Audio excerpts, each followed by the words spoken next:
Hello guys, welcome sa channel ko, Go Broke Hero, at i-review lang natin. Re-review lang natin itong Astron washing machine, Ultra Wash 125, at sasagutin natin yung mga tanong at konting update. Sagutin natin yung mga tanong sa previous video ko. Ayan, nakaspin na siya guys. Ayan, 9 minutes na lang. Walang laman, nakaspin. Ayan yung Astro natin. At yung alikabok sa construction, semento. Nagtibag uli kami dito. At naghihintay ng permit. Nagre-renew ng permit na ito. At ayan, walang tunog na iba na malakas. Walang knocking. Kasi may styro yan dito eh. Pag dineliver, styro sa paa. At meron pa siyang isang styro sa loob. Doon mismo sa loob, sa gitna, meron siyang styro doon sa loob. Check natin to.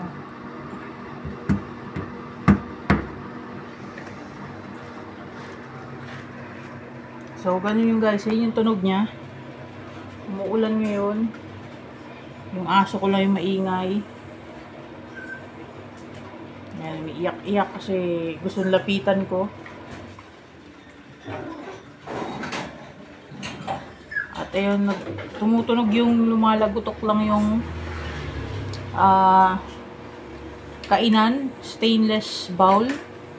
Stainless dish ng aso.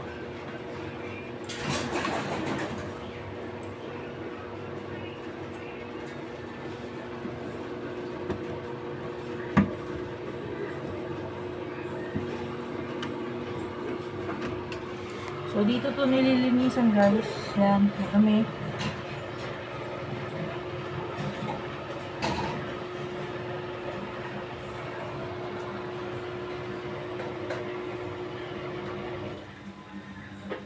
Sa mga nagtatanong, paano ko binuksan? Sinundot ko lang itong sipit. Kasi maiksing kuko ko. Ayan, di abot ng kuko ko. Pinasok ko lang yung sipit. Ayan. Tapos, ito na yung ginamit kong pantulak pababa.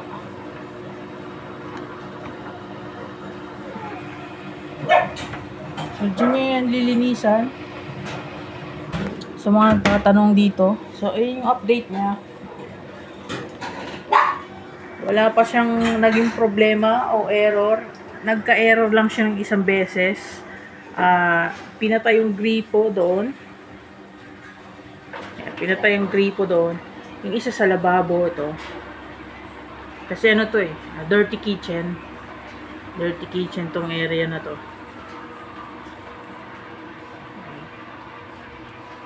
Ayan, pinatayan.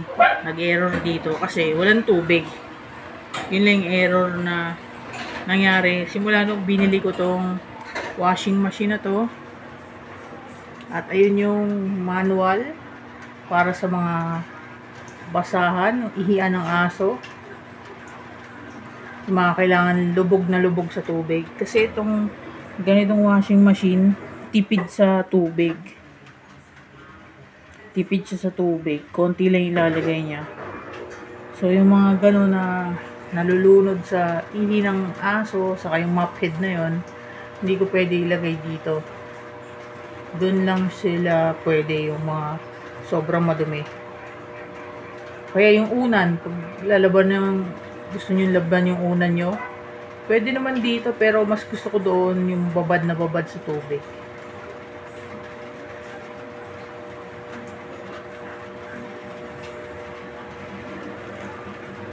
Ayun, 7 minutes na lang. Ganyan lang yung tunog niya. At pasensya na sa dumi, construction ay ongoing. Na-pause lang, pero kakatibag lang. So, tinibag yung violation para matuloy. At yung permit ko ay nandun na nga. Hinihintay lang yung dumating yung permit na pwede na magtuloy ng construction. So, ayan, mas maingay pa yung ulan. May tunog siya na umiikot pero wala siyang knocking kasi nga tinanggal ko na yung sa styro sa loob. May styro nga siya sa loob.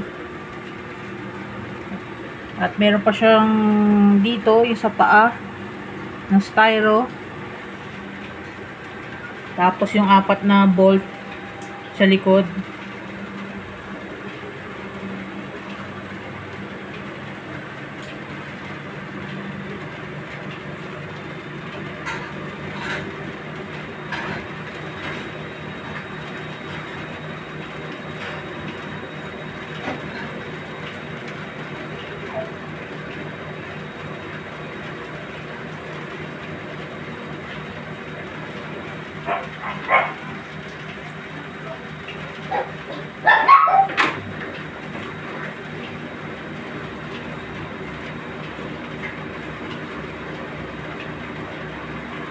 Dito sa video ko na pala na ito, 5 months old na itong Astron washing machine ko na automatic, 12 kilos.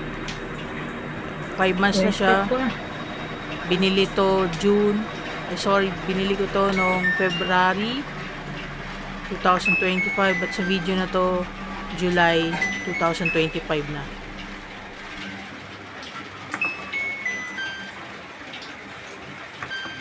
So, wala pa siyang issue. Simula noon. Yun lang yung naranasan ko rin yung tunog. Pero hindi dahil sa 4 na bolt. Kasi tinanggal ko agad yun. Yung tinanggal ko kasi yung styro sa paa. Akala ko yun na yun. Meron pa pala siya sa loob. So, yung styro niya sa ilalim, 2. Kaya may tunog pa siya na maingay. Bumabangga pa yung styro dun sa may tumatama siya sa fin. So ayun, tanggalin nyo yun. Kung may tanong kayo, comment nyo lang, tapos subscribe kayo para ma-update kayo. Comment lang kayo. Bye bye.